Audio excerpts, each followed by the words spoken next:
எல்லாருக்கும் வணக்கம். இன்னைக்கு நம்மளோட வாழ்க்கையில பணம் அப்படிங்கிறது எவ்வளோ முக்கியம் அப்படிங்கிறது எல்லாருக்குமே தெரியுங்க.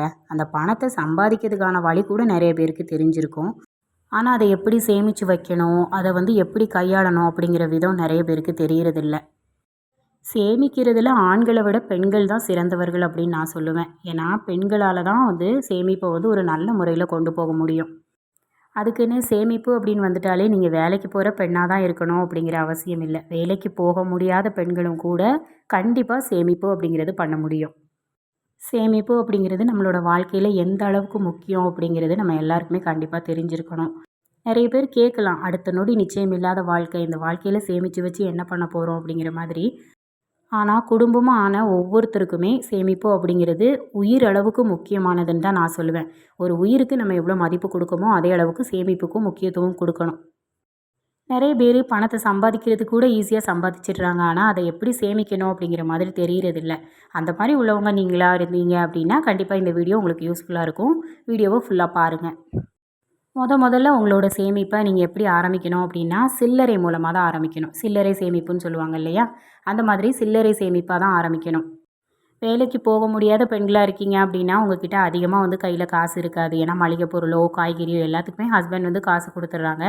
எல்லாம் வாங்குறதுக்கு அதுவே கரெக்டாக இருக்குது. என்கிட்ட நிறைய அமௌண்ட்டெல்லாம் சேர்த்து வைக்க முடியல அப்படிங்கிற மாதிரி நீங்கள் இருக்கீங்கன்னா, சில்லறை சேமிப்பு உங்களுக்கு ரொம்ப உதவியாக இருக்கும். ஏன்னா சில்லற காசு ஈஸியாகவே எல்லாராலையுமே சேமிக்க முடியும். அது பெரிய தொகையாக இருக்கணும் அப்படிங்கிற அவசியம் இல்லை. ரூ. 1 காயினை கூட நீங்கள் சேர்த்து வைக்கலாம். ரூ. 1 காயின்லேருந்தே உங்களோட சேவிங்ஸை ஸ்டார்ட் பண்ணலாம். இந்த சில்லறை சேமிப்பில் நான் ஒரு டிப் சொல்கிறேன். சில்லறையை நீங்கள் பிரித்து சேர்த்து வைங்க. இப்போ ரூ. 1 காயின் உங்களுக்கு கிடைக்கிது அப்படின்னா ரூ. 1 காயினை தனியாக ஒரு பாக்ஸில் போட்டு சேர்த்து வைங்க. அதே மாதிரி ரூ. 2 காயின் கிடைக்கிது அப்படின்னா ரூ. 2 காயினை தனியாக ஒரு பாக்ஸில் போட்டு சேர்த்து வைங்க. இந்த மாதிரி உங்ககிட்ட எவ்வளோ கிடைக்குதோ அவ்வளோத்தையும் சேர்த்து வைங்க. ஆனால் அதை உடனே எடுக்கக்கூடாது. மினிமம் ஒரு மாதமாவது சேர்த்து வைக்க பழகணும். அதுக்கப்புறம் நீங்கள் எடுத்து பார்த்தீங்க அப்படின்னா அதில் ஒரு அமௌண்ட் கிடைக்கும். கண்டிப்பாக அது உங்களுக்கு பெரிய அளவில் உதவியாக இருக்கும். முடிஞ்சால் அதை ஒரு லாபமாக மாற்றிடுங்க. அதை வச்சு வேறு எதுவும் செலவுகளும் செய்யாதீங்க. சில்லறையாக சேர்த்து வைங்க அப்படின்னு சொல்கிறது ஈஸி. ஆனால் அதை சேர்க்குறது தான் கஷ்டம் அப்படின்னு நீங்கள் நினைக்கிறீங்கன்னா, சில்லறையை எப்படி சேர்க்குறது அப்படிங்கிற மாதிரி ஒரு மெத்தட் நான் சொல்கிறேன். கண்டிப்பாக எல்லார்கிட்டேயுமே காசு அப்படிங்கிறது வீட்டில் கொடுப்பாங்க. அப்படி கொடுக்கல அப்படின்னாலும் கூட ஹஸ்பண்ட் சின்ன சில்லற காசு அப்படிங்கிற மாதிரி வீட்டில் வைப்பாங்க. அந்த மாதிரி வைக்கிற காசை நீங்கள் எடுத்து சேர்த்து வைக்கலாம். இல்லை உங்ககிட்ட உங்கள் ஹஸ்பண்ட் காசு கொடுக்குறாங்க அப்படின்னா, அதில் சில்லற காசு நீங்கள் ஏதாவது வாங்குறதுக்கு அப்படின்னு சொல்லி தான் காசு கொடுப்பாங்க இல்லையா? இப்போ மளிகை பொருள் வாங்குறதுக்கு, காய்கறி வாங்குறதுக்கு இந்த மாதிரி தான் காசு கொடுப்பாங்க. அந்த காசில் ரூ. 1 ரூ. 2 காயின் இருக்கும் பார்த்தீங்களா? அதை எடுத்து தனித்தனியாக நீங்கள் சேர்த்து வைக்கலாம். ரூ. 1 காயின், ரூ. 2 காயின், ரூ. 5 காயின், ரூ. 10 காயின் இந்த மாதிரி தனித்தனியாக காயினை சேர்த்து வைக்கலாம். இப்படி நீங்கள் சேர்த்து வைக்கும்போது ஒரு மாதத்துக்கு அப்புறம் அது ஒரு பெரிய அமௌண்ட்டாக சேரும். நீங்கள் டெய்லி சேர்த்து வைக்கிறீங்க. டெய்லி ரூ. 1 இல்லை டெய்லி நமக்கு ரூ. 2 டெய்லி ரூ. 5 ரூ. 10 கிடைக்குது அப்படின்னா, அதை நீங்கள் சேர்த்து வச்சா கூட ஒரு மாதத்தில் ஒரு அளவுக்கு ஒரு அமௌண்ட் கிடைக்கும். அதை ஒரு நல்ல விஷயத்துக்கு நீங்கள் யூஸ் பண்ணிக்கலாம். 2வதாக நம்ம பார்க்கக்கூடிய விஷயம் என்னென்னு பார்த்தோன்னா, நம்மளோட வரவு இருக்கும் பார்த்தீங்களா? நம்மளோட வரவு நம்ம குடும்பத்தோட வரவுன்னு இருக்கும் பாருங்கள். அந்த சம்பள காசுலேருந்து எமர்ஜென்சி ஃபண்டு கண்டிப்பாக எடுத்து வைக்கணும். நம்ம பட்ஜெட் போடும்போதே ஃபஸ்ட்டு எமர்ஜென்சி ஃபண்டு அப்படிங்கிற காசை எடுத்து வச்சுட்டு தான் நீங்கள் பட்ஜெட்டே போடணும். முக்கியமாக நம்ம சேலரி வந்ததுக்கப்புறம் நம்ம பண்ணுறது என்ன அப்படின்னா, செலவுகளை முதல்ல நம்ம எழுதி வச்சு செலவுகள் என்னென்ன அப்படின்னு சொல்லிட்டு நம்ம பார்த்துருவோம். சேமிப்பு அப்படிங்கிறத கடைசியாக தான் நம்ம எடுத்து வைப்போம் அதிலேருந்து. அந்த மாதிரி இனிமேல் பண்ணாதீங்க. இது வரைக்கும் நீங்கள் அப்படி பண்ணிகிட்டு இருந்தீங்க அப்படின்னா கூட இனிமேல் அதை மாற்றிக்கோங்க. முதல்ல உங்களோட சம்பள காசுலேருந்து சேமிப்பு அப்படிங்கிறத எடுத்து வைங்க. என்னென்னலாம் சேமிக்க முடியும், எந்தெந்த விதத்துலலாம் சேமிக்க முடியும் அப்படிங்கிறத பார்த்துட்டு அந்த விதமான சேமிப்புகள் எல்லாத்தையுமே எடுத்து வைங்க. அந்த மாதிரி சேமிப்புக்கு எடுத்து வச்சது போக மீதி எவ்வளோ இருக்கோ அந்த மீதி காசில் செலவுகளை முடிக்க பாருங்கள். ஏன்னா நம்ம முதல்ல செலவுகளுக்கு எடுத்து வச்சுட்டு அதுக்கப்புறம் சேமிப்பு பண்ணணும்னு நினச்சோம் அப்படின்னா கண்டிப்பாக நம்மளால் சேமிக்க முடியாது. அதுவே நீங்கள் சேமிப்புக்கு முதல்ல எடுத்து வச்சுட்டு செலவு அப்படிங்கிறத தனியாக எடுத்தீங்க அப்படின்னா கண்டிப்பாக நம்மளால் செலவை சுருக்க முடியும்.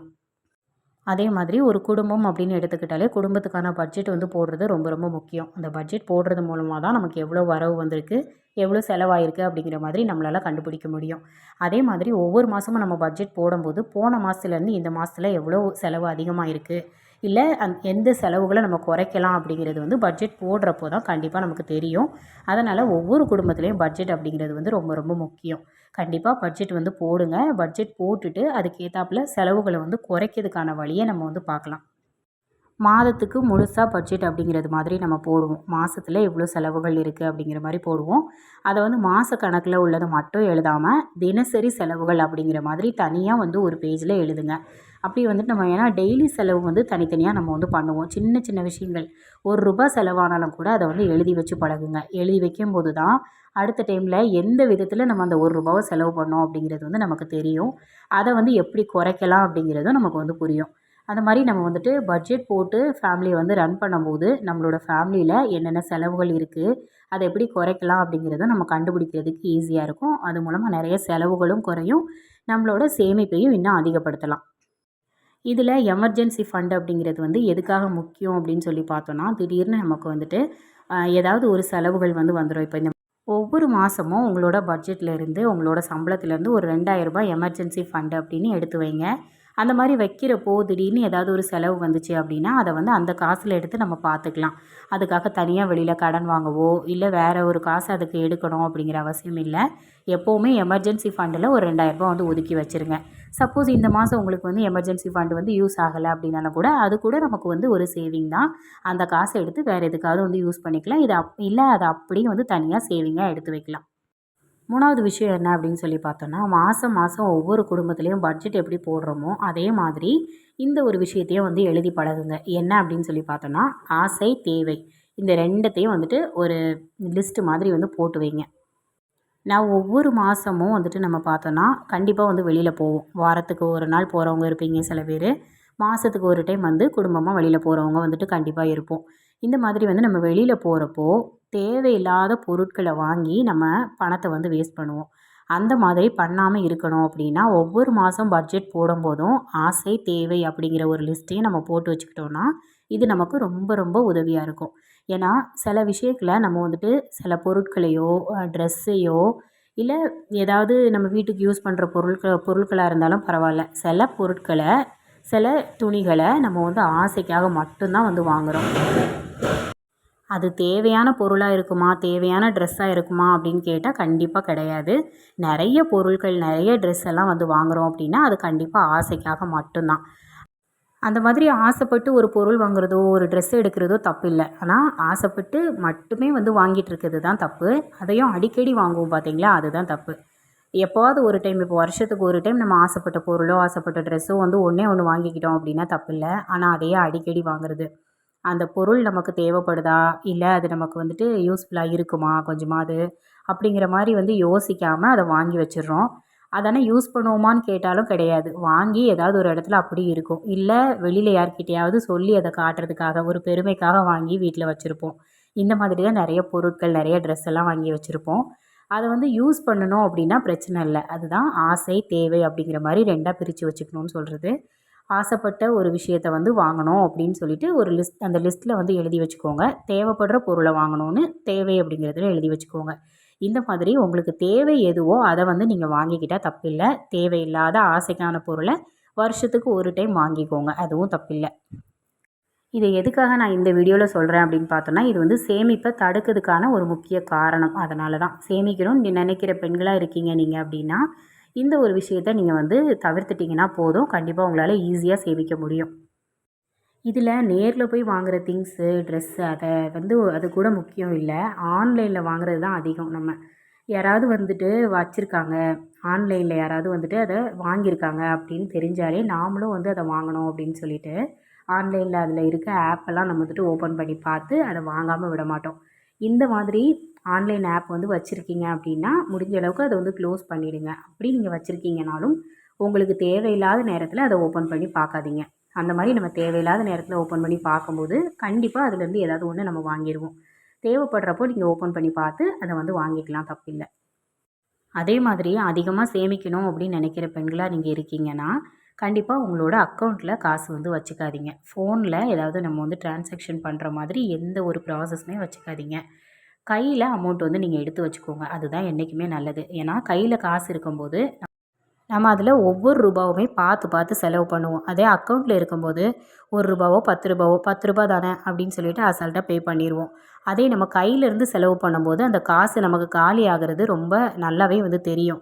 அக்கௌண்ட்லேருந்து காலியாகும்போது நமக்கு அவ்வளோ பெரிய டிஃப்ரென்ஸ் வந்து தெரியாது. அதனால தான் கையில் வந்து காசை நீங்கள் எடுத்து வச்சுக்கோங்க. அக்கௌண்ட் பேலன்ஸ் எப்போவுமே ஜீரோலேயே வச்சுக்கோங்க. அதுதான் நல்லது. அடுத்த விஷயம் என்ன அப்படின்னு சொல்லி பார்த்தோன்னா, ஒவ்வொரு விஷயத்துலையும் நம்ம வந்து சிக்கனமாக இருக்கணும். அந்த மாதிரி சிக்கனமாக இருக்கிறது மூலமாக தான் நம்ம நிறைய காசை வந்து சேமிக்க முடியும். ஏன்னா நீங்கள் வேலைக்கு போக முடியாத பெண்களாக இருக்கும்போது உங்கள் கையில் காசு அப்படிங்கிறது வந்து இருக்காது. கணவரோட வருமானத்தில் இருந்து வரக்கூடிய காசை எதிர்பார்த்து தான் நம்ம வந்து இருப்போம். அந்த மாதிரி பெண்களாக நீங்கள் இருக்கும்போது கண்டிப்பாக அந்த ஒவ்வொரு காசையுமே நம்ம வந்து ரொம்ப சிக்கனமாக தான் வந்து பயன்படுத்தணும்.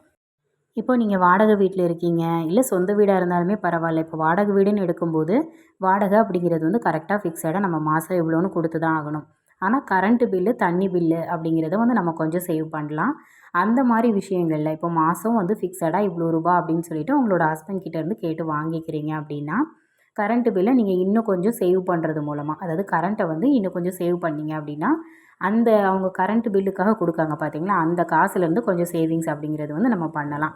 இப்போ ஒரு ரூ. 500 உங்களுக்கு வந்து கரண்ட் பில் வருது அப்படின்னா, மாதம் மாதம் ரூ. 500 வருதுன்னா, அடுத்த மாதம் அந்த கரண்ட்டை வந்து எப்படி சேவ் பண்ணலாம் அப்படிங்கிற மாரி நீங்கள் யோசித்து கொஞ்சம் கம்மியாக வந்து உபயோகப்படுத்தும்போது, அதில் ஒரு ரூ. 100 கம்மியானாலும் கூட உங்களுக்கு ரூ. 400 நீங்கள் பே பண்ணி மீதி ரூ. 100 உங்கள் கையில் நீங்கள் எடுத்து வைக்கிற மாரி இருக்கும். இந்த மாரி சின்ன சின்ன விஷயங்களில் சிக்கனமாக நம்ம இருக்கிறதுனால, நிறைய சேவிங்ஸ் அப்படிங்கிறது வந்து நம்ம பண்ண முடியும். அதே மாதிரி தான் தண்ணியும். இப்போது தண்ணி பில்லு அப்படிங்கிற மாரி தனியா வந்து நெறைய வீட்ல கட்டுவாங்க. அந்த மாரி தண்ணி பில்லு கட்டுறதுமே, தண்ணிய நம்ம எந்த அளவுக்கு சிக்கனமா பயன்படுத்துகிறோமோ, அதுக்கு ஏத்தாப்புல நம்ம வந்து கட்டுனா போதும். ஆனா, மந்த்லி இவ்வளோ அப்படின்னு சொல்லிட்டு உங்க ஹஸ்பண்ட் தார காச நீங்க கொஞ்சம் கம்மியா வந்து பயன்படுத்திட்டு, அந்த காசுல இருந்து கொஞ்சம் சேவிங்ஸ் அப்படிங்கிறது பண்ணலாம். இந்த மாரி சின்ன சின்ன விஷயங்கள நம்மளோட சேவிங்ஸ வந்து ஸ்டார்ட் பண்ணணும். அதே மாதிரி குடும்பம் அப்படின்னு சொல்லி வந்துட்டுனாலே, நம்ம பெண்களா இருக்கக்கூடியவங்க என்ன நெனைப்போம் அப்படின்னா, நமக்காக அப்படின்னு ஒரு சில விஷயங்கள யோசிக்கவே மாட்டோம். நம்ம வீட்ல இருக்கவங்களுக்காக, நம்மளோட குழந்தைங்களுக்காக, நம்மளோட கணவருக்காக அப்படிங்கிற மாதிரி தான் நெறைய விஷயங்கள யோசிப்போம். ஆனா, என்னைக்குமே நமக்கான முக்கியத்துவத்த நாம தான் வந்து குடுக்கணும். வீட்டுக்குள்ளேயே நம்ம வந்து உண்டியல் சேமிப்பு, சில்லறை சேமிப்பு அதெல்லாம் வந்து ஸ்டார்ட் பண்ணியிருந்தாலும், வெளியில நம்மளோட சேவிங்ஸ் உங்க பேர்ல ஒரு சேவிங்க வந்து ஸ்டார்ட் பண்ணுங்க. கண்டிப்பா நம்மளோட பக்கத்துல இருக்க பேங்க்கோ, இல்ல போஸ்ட் ஆஃபீஸோ போயிட்டு ஆர்டி அப்படிங்கிற மாரி அக்கவுண்ட் வந்து ஓப்பன் பண்ணுங்க. ஓப்பன் பண்ணிட்டு உங்களோட பேர்ல அக்கவுண்ட்ட வந்து ஸ்டார்ட் பண்ணுங்க. உங்களோட பேர்ல அக்கவுண்ட் ஸ்டார்ட் பண்ணி, நீங்க அதில வந்து உங்களோட நேம்ல உங்களுக்காக அப்படின்னு சொல்லி சேவிங்ஸ் நீங்க பண்ணும்போது, உங்களுக்கே ஒரு கான்ஃபிடென்ட் வந்து வரும். நம்மளும் வேலைக்கு போகாம சும்மா இருக்கோம் அப்படிங்கிற மாரி ஒரு எண்ணம் வந்து வராது. ஏன்னா உங்களோட பேரில் சேவிங்ஸ் வந்து இருக்குது இல்லையா? அதனால் உங்களுக்கு ஒரு கான்ஃபிடென்ட் வந்து வரும். அடுத்ததா ஒரு முக்கியமான விஷயம் அப்படின்னா, பெண்களுக்கான சுயமரியாதை என்றைக்குமே வந்து நம்ம குடும்பத்துக்கிட்டேயோ, மற்றவங்க கிட்டேயோ நம்மளோட சுயமரியாதையை நிரூபித்து காட்டணும் அப்படின்னா, ஒண்ணு பெண்கள் வந்து வேலைக்கு போணும். அப்படி இல்ல அப்படின்னா, வீட்டிலேயே இருக்கக்கூடிய பெண்களா இருந்தாலும், வீட்ல இருந்தே சம்பாதிக்கிறதுக்கு என்ன வழி அப்படின்னு சொல்லி யோசிக்கணும். உங்களால் என்ன முடியுதோ, உங்களுக்கு என்ன வருதோ, அத வந்து நீங்க வந்து ட்ரை பண்ணலாம் தப்பில்ல. அந்த மாதிரி உங்களால முடிஞ்ச ஒரு விஷயம், சின்னதான விஷயமா இருந்தாலும் பரவால்ல. உங்களுக்கு வந்து மாசமே ரூ. 100 தான் கிடைக்கும் அதில அப்படிங்கிற மாரி இதா இருந்தாலும் பரவால்ல. கண்டிப்பா அத நீங்க வந்து ட்ரை பண்ணலாம். ரூ. 1வா இருந்தாலும் நீங்க உழைச்ச காசு அப்படின்னு சொல்லும்போது உங்களுக்கு அது பெருமை தான். கல்யாணம் முடிஞ்சதுக்கப்புறம் கன்சீவா இருக்கும், இல்ல குழந்தை இருக்கு, குழந்தைய வச்சுட்டு என்னால எதுவுமே பார்க்க முடியாது அப்படிங்கிற எந்த ஒரு சாக்கு போக்கும் வந்து சொல்லாதீங்க. கண்டிப்பா சாதிக்க முடியாதது அப்படிங்கிறது எதுவுமே கிடையாது. எல்லாராலயுமே கண்டிப்பா உலகத்துல சாதிக்க முடியும். சூழ்நிலையை என்னைக்குமே எந்த ஒரு காரணமாவும் வந்து நினைக்காதீங்க. சூழ்நிலைய தாண்டி வெளியில வரதுக்கு வந்து ட்ரை பண்ணுங்க. கண்டிப்பா நம்மளாலே முடியும். ஏதாவது ஒரு விஷயம், நமக்கு தெரிஞ்ச ஒரு விஷயத்த வீட்ல இருந்து பண்றது மூலமா சம்பாதிக்க முடியும் அப்படின்னா, அத கண்டிப்பா தாராளமா செய்யுங்க. அது மூலமா நீங்களும் ஒரு 4 காசு சம்பாதிக்கும்போது, உங்கள வந்து 4 பேர் மதிப்பாங்க. முக்கியமா நம்ம வீட்ல உள்ளவங்க நம்மள மதிப்பாங்க. அந்த மாதிரி நீங்க சம்பாதிக்கிற காசுல சேமிப்பு பண்றீங்க அப்படின்னா, அது உங்களுக்கு ரொம்ப ரொம்ப பெருமையான ஒரு விஷயம். இந்த மாதிரி சின்ன சின்ன விஷயங்கள் மூலமா சேமிப்ப வந்து அதிகப்படுத்துங்க. சேமிப்ப தடுக்கிற விஷயங்கள கண்டிப்பா செய்யாதீங்க. நீங்க மிடில் கிளாஸ் ஃபேமிலியா இருக்கீங்க, வேலைக்கு போக முடியாத பெண்ணா இருக்கீங்க அப்படின்னா, ஆடம்பரம் அப்படிங்கிறத உங்களோட வாழ்க்கையிலேருந்து கொஞ்ச நாளைக்கு வந்து தவிர்த்துருங்க. உங்களால ஒரு வேலைக்கு வெளியில போக முடியும் அப்படிங்கிறப்போ, உங்களுக்கு ஆசைப்பட்ட விஷயங்கள செஞ்சுக்கோங்க தப்பில்ல. எந்த ஒரு காலத்துலேயும் ஆடம்பரம் அப்படிங்கிறது வந்து எதுக்குமே உதவாது. அந்த ஒண்ண வந்து மனசில் வச்சுட்டு, குடும்ப பெண்களா இருக்கக்கூடிய எல்லாரும் சேமிப்ப வந்து அதிகப்படுத்துங்க. உங்களோட வாழ்க்கையில நீங்களும் முன்னேறலாம். இந்த வீடியோ உங்களுக்கு பிடிச்சிருந்தது அப்படின்னா, வீடியோக்கு லைக் பண்ணி சேனலை சப்ஸ்கிரைப் பண்ணிக்கோங்க. தேங்க்ஸ் ஃபார் வாட்சிங்.